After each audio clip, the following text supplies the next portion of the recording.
তো hello guys, আজকে আমি বানাবো সব রকম সবজি দিয়ে একটা রেসিপি। ভিডিওটা ভালো লাগলে like, comment, share and subscribe করে দেবেন। তো চলুন ভিডিওটা স্টার্ট করা যাক। তো এখানে ফার্স্টেই আমি ডালের বড়ি নিয়েছি, ডালের বড়িগুলো ভালো করে ভেজে নিয়েছি। তো আমি এখানে একটু সামান্য তেল দিয়ে দিচ্ছি, একটা তেজপাতা দিয়েছি, কেটে রাখা পেঁয়াজ কুচিগুলো দিয়ে ভালো করে পেঁয়াজগুলো ভেজে নেব। এখানে আমি পেঁয়াজটা বেশি লাল লাল করে ভাজবো না, হালকাই ভাজবো।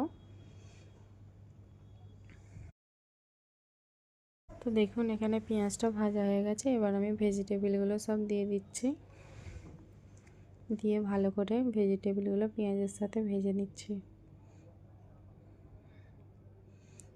এখানে ঢাকনা দিয়ে আমি ভাজবো। এবার আমি এখানে আদা রসুনের পেস্ট দেবো 2 চামচ। এবার দেবো আমি নুন, স্বাদ মতন নুন দিয়ে দিয়েছি। এবার হলদি গুঁড়ো, জিরে গুঁড়ো, লঙ্কা গুঁড়ো দিয়ে ভালো করে কষিয়ে নেব। তো এখানে সব মশলা দিয়ে আমি ভালো করে কষিয়ে নিচ্ছি সবজিগুলোকে। এবার এখানে আমি একটা টমেটোর কুচি দেব। তো এখানে আমি টমেটো দিয়ে ভালো করে কষে নিচ্ছি সবজিটাকে। তো সবজিটা থেকে পানি ছেড়ে গেছে, তো আমি ঢাকনাটা একটু ঢেকে দিচ্ছি। ঢাকনাটা খুলে দেখছি পানি টেনে নিয়েছে। এবার আমি ভালো করে কষে এতে ডাল দেব। মসুরির ডাল দিয়েছি আমি এখানে, আপনারা চাইলে মুগের ডালও ইউজ করতে পারেন।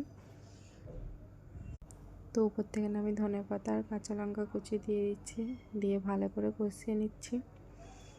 এবার ভেজে রাখা যে ডালের বড়িগুলো রেখেছিলাম সেইগুলো দিয়ে দেব।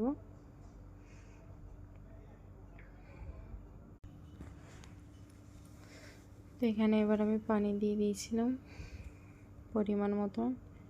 দেখতে পাচ্ছেন তরকারিটা ফুটে গেছে। এরকম করে বাড়িতে বানিয়ে খাবেন, খুব ভালো লাগবে। রেসিপিটা কেমন লাগলো, ভালো লাগলে কমেন্টে বলবেন।